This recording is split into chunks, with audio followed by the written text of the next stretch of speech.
เคยลาเด้อนี่เด้อ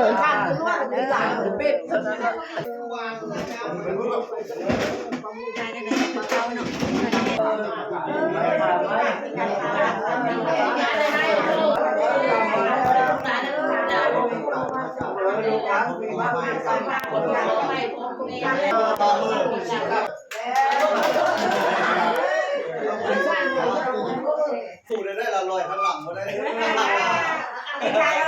เป็นเต้าสามลูกเกย์เป็นหานี่เกย์เกย์ขันสามบาทสามดำทางก็มีบาทมีดำสามลูกคู่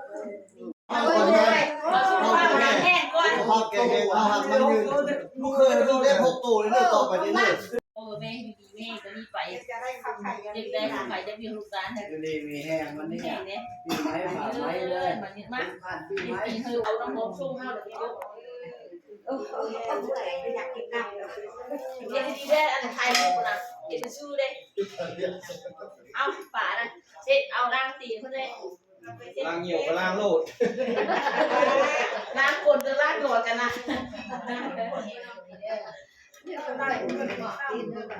โอ๊ตแบบนี้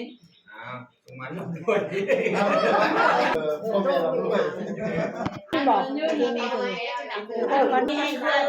เต็มเพื่อนเลยไม่แต่ลูกแต่ร้านนี่ทุกเรื่องถึงกันนั่นได้ทุกคนเลย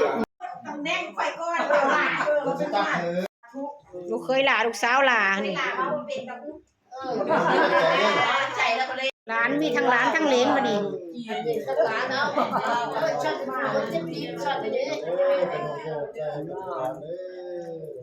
เลนมาดิช้อนเก่งเ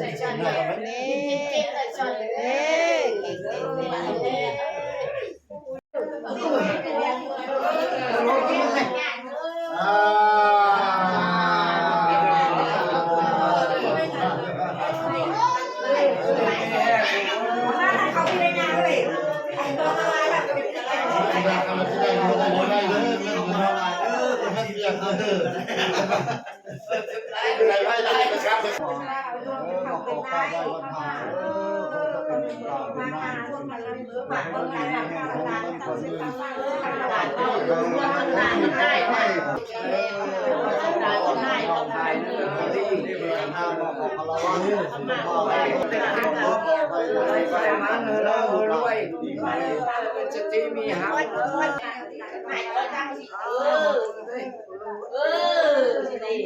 มันริ้วไหลไปไหนแล้วขาฟิตสุดเลย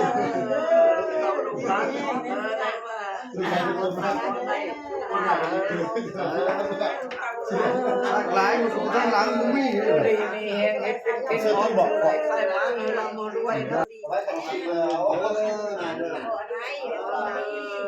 มีแห้งสุขภาพแข็งแรงอยู่ดีไม่แห้งอายุมันคนเดียวนานเด้อใส่ลูกหลาน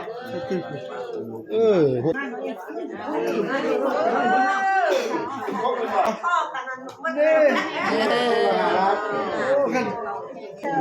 หน้ามันนกแล้วสร้างเลยทั้งหมดเลยเนาะ ไปเดี๋ยวคุณเราทำของจะดูตายตายตายพี่น้องคนละนั่นประสานเนี่ยโอ้โหแกน